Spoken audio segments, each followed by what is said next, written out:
Assalamu alaikum. Hello everyone. This is Muni once again from Redfoot Studio. Today what I'm doing is actually quite interesting and exciting, and it's also very frustrating. So the things that I have here, I'm going to just run them quickly with you. I have my shooting board. I have a number 5 hand plane. I have a square and a thickness gauge. So it's got all these different thicknesses that you can actually gauge how much anything that you are working with is deviating from its tolerances, whatever the tolerances can be. What am I doing here? So this was the original shooting board that I had made earlier on, a couple of months back, actually almost a year back. And today I was working with something. I had this piece of MDF.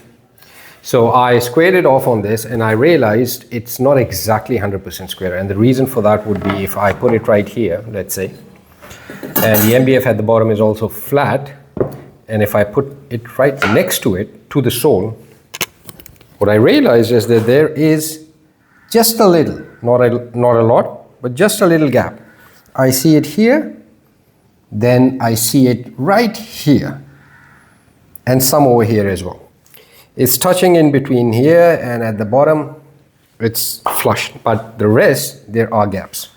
And you can actually figure this out by just going through your thickness gauge, getting the I think this is 0.025, 0.0025, so 0.06 mm, and run it through those areas, and you can see that it's going right through. Although I am trying to connect it, I've touched this to my board, but it's going right through here. It's also going right through here, which means that this hasn't been properly squared. If it was properly squared, the sole, which is, I know, flat, would completely touch with the entire length of this board, and there would be no room for this 0.16, I think, 0.06 mm to go through. And in hand plane, in hand tool woodworking, it's really critical that everything is precise. So therefore I started working with, what do I do? And clearly what is happening is that my shooting board is no longer true and straight. Why is it? And I've been thinking about it, and I have realized that the top is a MDF platform, but at the bottom, the base is actually a material which has been on the top. It's been, it's a sheet on top, but inside there is material, the chip material, which is actually taken a bend. And how I can see this is that if I put it flat here and then put my square to it, there's a gap right there. I can see a serious gap. I can see the light coming right through. So which means that this is no longer square. So what has happened is that this black base, it's gone a little deviated, it's gone a little down, it's gone a little low, and it's pushing this part of my hand plane down. And the result is that the square has a gap. When I touch the square to the sole is flat.